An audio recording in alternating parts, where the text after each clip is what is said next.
Hello, this is Organization with Olu. This is going to be my last video for 2021, and hopefully I'm going to do a lot more videos in 2022.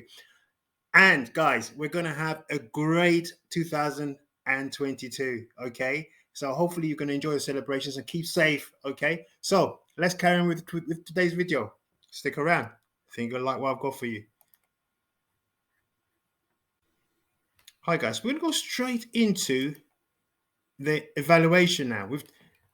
I've said it before in my previous videos. I'm going to say it again. You've got to go through the knowledge, application, and analysis for this to make perfect sense. Okay, we've been in the last videos. We've been talking about this particular 15-mark question. Okay, remember the mark structure of a 15-mark question. If you're doing it Excel, it's 3, 3, 3, and 6. So it's 6 for evaluation. So this is a little bit tricky. So you need to know that. Okay. So the question we were talking about, which you should be aware of, was discuss looser fiscal policy and supply side reforms. Okay, I'm not going to go back into this now. Please go back to the previous videos and you get the case study and everything. Now I'm just going to show you how you can construct an evaluation argument. Okay, so let's just go straight into evaluation argument. Let's go here and put myself over here. Let's go into structure and let's go into this. Okay, so let me hide myself over here to open this up a little bit more. Okay, guys, so hopefully you're familiar with this. The last video we did, we talked about analysis. Remember? Chain of reasoning.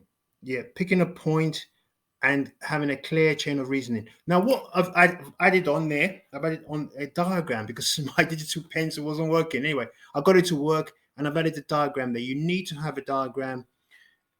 I won't say you need to, but it's going to help you to have a diagram. Okay, so have a read of this. Okay, what I've tried to do here is to refer it to the diagram. Okay, for example, consumption is a major component of aggregate demand. An increase in consumption, with all things being equal, this will shift AD to the right, and this is shown in my analysis diagram below. So I'm continuing with my analysis argument. Okay, as you can see on top of here, one expansion fiscal policy that can be implemented by individual governments. Okay, so I'm not going to read it for you. You should have read it already in the last video, but how you can incorporate the diagram. Okay, so again, you're talking about households in country A in the Eurozone receive the benefit of a tax reduction. This increases the disposable income.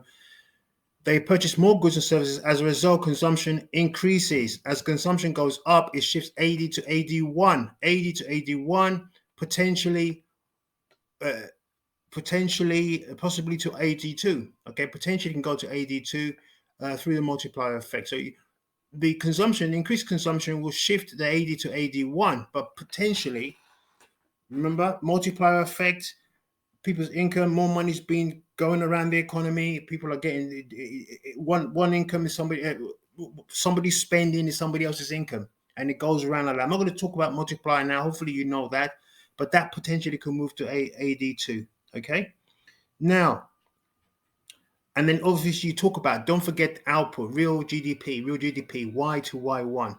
Okay, potentially even moving to Y2 as well. Okay, through the multiplier effect and the stimulation of the economy and all that stuff. Okay, now we've done that. You've talked about the analysis argument about income tax, reducing income tax to shift AD for the Eurozone countries.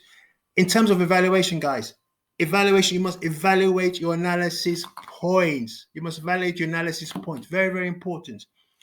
You make a point and you evaluate the actual point you've made. Okay, so here goes. However, reduction of income tax will subsequently lead to less government revenue. As a result, additional borrowing in all probability will have to take place as governments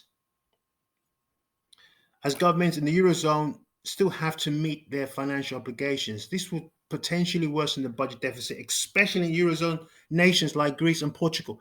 Again, you must be aware, you must know a little bit about the Eurozone, you know the countries in the Eurozone. Okay, you can only talk about this if you have a little bit of knowledge. So it's very important, guys, to gain that knowledge, okay? So we talked about Portugal. This is likely to increase the national debt, okay, because obviously accumulation of fiscal deficits is going to increase the national debt, which will have an impact on interest rates that will be charged in the future.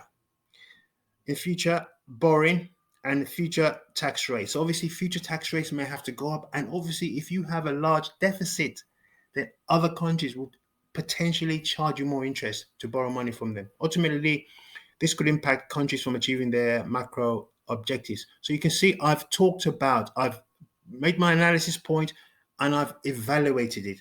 Now in the 15 marker, which is a little bit different, you have evaluations actually 6 marks. So AO4 is 6 marks. So what I would advise you to do, and you can see the whole essay, it's quite a long essay.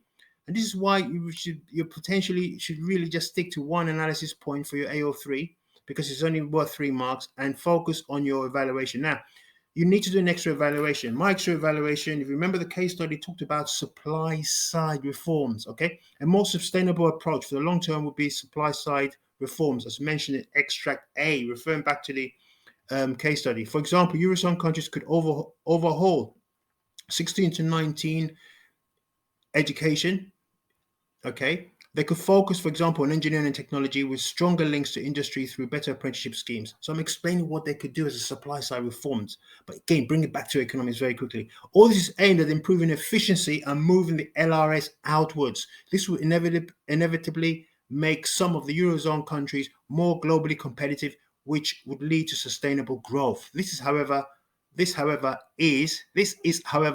a long-term strategy. Let's remove that one. This, however, is a long-term strategy, as it takes time and can be very expensive. So that's the idea of it. That's the idea. You can see the extra evaluation I've done. Now, if you can produce this kind of essay, and this is the structure of the essay, every single question, whether it's a 15 mark, every single essay question, I should say, 15 marker, 10 marker, 12 marker, 25 marker. This is the structure. It's just the allocation of marks are different. So hopefully, guys, you've benefited from this. Pause the video, have a look at it, and make sure you can do this kind of thing. And this is, if you can do this, you're going to smash essay questions, okay? So remember, have a happy new year and smash the like button, guys, okay? And I'll see you in 2022. Thank you. Bye-bye.